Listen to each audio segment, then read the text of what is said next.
भाजपा जिला अलवर दक्षिण द्वारा अलवर स्थित कार्यालय पर संत रविदास की 650वीं जयंती पर समरसता संकल्प अभियान कार्यशाला आयोजित हुई। इसमें मुख्य वक्ता के रूप में राजस्थान वित्त आयोग के अध्यक्ष डॉक्टर अरुण चतुर्वेदी उपस्थित रहे। डॉक्टर चतुर्वेदी ने अपने संबोधन में कहा कि गुरु रविदास भक्ति काल के उन महान संतों में से है जिन्होंने समाज को भक्ति का मार्ग दिखाने के साथ सामाजिक बुराइयों पर करारा प्रहार किया।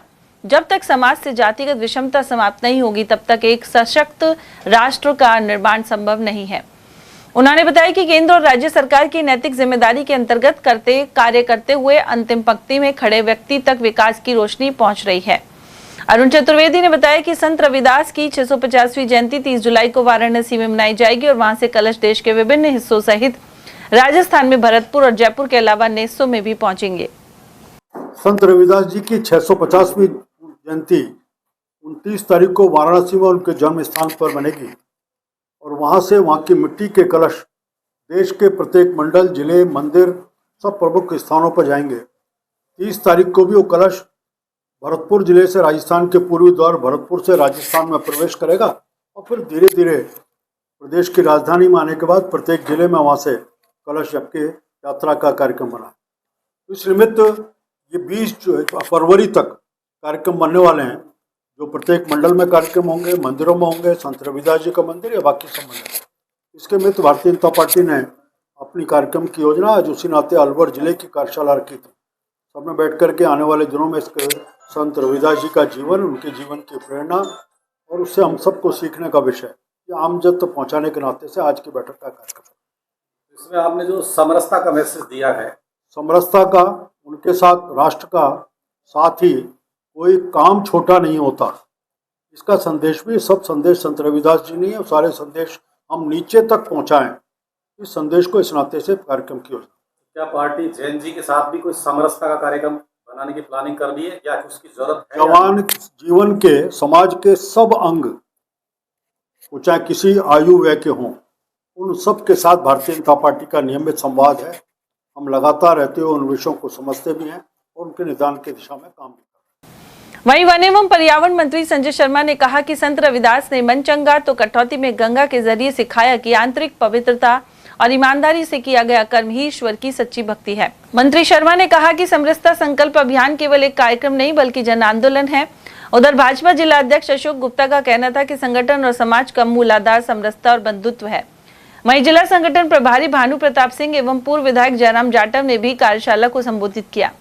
इस मौके पर पूर्व विधायक बनवारी लाल सिंगल सहित बनाराम मीणा, सीताराम किराड़, मूलचंद डीगवाल, ऋषि राज शर्मा, अशोक वर्मा, दिनेश गुप्ता, नरेश गोयल, सीताराम किराड़, जय भगवान जाटव, लक्ष्मी जाटव, हरिशंकर खंडेलवाल, विष्णु शर्मा, लक्ष्मी नारायण गुप्ता आदि मौजूद रहे, जबकि मंच संचालन देशराज खरेरा ने किया। और वहीं अलवर पहुंचे वित्त आयोग अध्यक्ष अरुण चतुर्वेदी ने मीडिया कर्मियों से भी बातचीत की। उन्होंने संसद में भी हो रहे हंगामे से लेकर नीट पेपर लीक और मंत्रियों के इस्तीफे जैसे मुद्दे पर विपक्ष को आड़े हाथ लिया। शिक्षा मंत्री के सवाल पर उन्होंने कहा कि हमारे लिए राष्ट्र सर्वोपरि है। धर्मेंद्र प्रधान खुद युवाओं का दर्द समझते हैं और उन्होंने अपनी खुद की प्रेरणा से राष्ट्र हित में इस्तीफा दिया है। उन्होंने यह भी कहा कि कुछ असामाजिक तत्वों ने जंतर मंतर के आंदोलन में घुसकर माहौल को हिंसक बनाने का प्रयास किया था। वहीं पेपर लीक पर पीएम नरेंद्र मोदी खुद फास्ट ट्रैक कोर्ट बनाने का ऐलान कर चुके हैं और हर विषय पे निष्पक्ष कार्रवाई होगी। राजस्थान पेपर लीकेज का सबसे बड़ा सेंटर है, जिसको कांग्रेस के सरकार के समय 17 पेपर थे और 17 के 17 लीक हुए। सदन के अंदर भारतीय जनता पार्टी ने उठाया कि इसको रद्द किया जाए, सीबीआई जांच करो, कोई असर नहीं। सड़क के ऊपर एक बार नहीं 3 बार भारतीय जनता पार्टी ने इसके ऊपर प्रदर्शन किया। भीषण लाठीचार्ज और गटर का पानी वाटर कैनन के माध्यम से भारतीय जनता पार्टी के कार्यकर्ताओं के ऊपर डाला। कई कार्यकर्ताओं के हाथ और पैर में फ्रैक्चर हुए, सरकार ने उसको रद्द नहीं किया। भजनलाल जी के नेतृत्व में सरकार बनते ही पहले ही कैबिनेट मीटिंग में उसी रीट की परीक्षा या फिर एसआई की परीक्षा, उन सबको लेकर के एसआईटी गठित, एफआईआर दर्ज करना। आज लगभग 300 से अधिक लोग जेलों में हैं।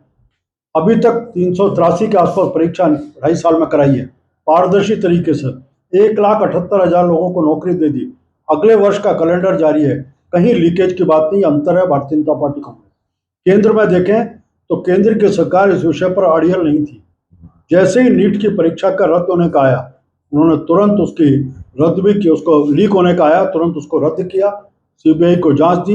दो उद्देश्य थे, एक तो बच्चों का भविष्य बर्बाद नहीं हो और जो जिम्मेदार हैं वो पकड़े जाएं। जिम्मेदारों को पकड़ा, भविष्य के लिए तुरंत नीट परीक्षा करा करके और उसके परिणाम देकर के उनको भविष्य को सुरक्षित किया।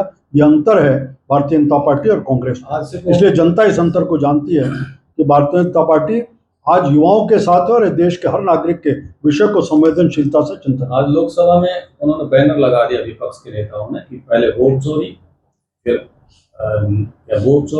फिर अभी चंदा चोरी और बीच में पेपर चोरी। अब क्या इसका क्या जवाब है? तीन देखिए, वोट चोरी तो बड़ा सीधा सा मामला है। जब हिमाचल प्रदेश में कांग्रेस जीतती है तो बहुत बढ़िया, बैलेट अच्छा है, मशीन अच्छी है, सब कुछ